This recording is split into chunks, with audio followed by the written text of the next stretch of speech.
எது மூணு நிலைன்னு கேட்டான். வாய் பேசாதிருக்கிறது மூணு நிலை அல்ல, வாய் பேசிட்டே இருப்போம் மூணு நிலை உள்ளவனா இருப்பான்.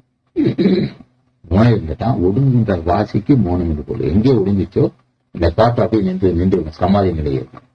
அவன் தான் மூணு நிலை வேண்டிய. இந்த மூணு அறிந்த மக்கள் தான் பிறவி துன்பத்தை ஒழிக்க முடியும்.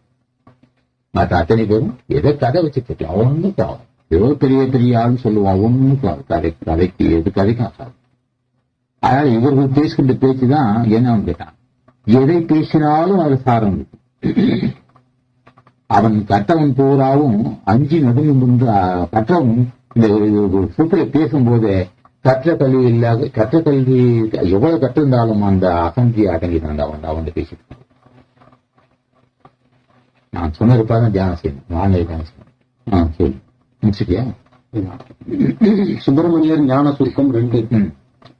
கேளப்பா உகாரமது இந்துவாகும், திருபையுள்ள மகாரமது சக்தியாகும், ஆலப்பா அகாரமது மூலமாகும், அப்பனே சிகார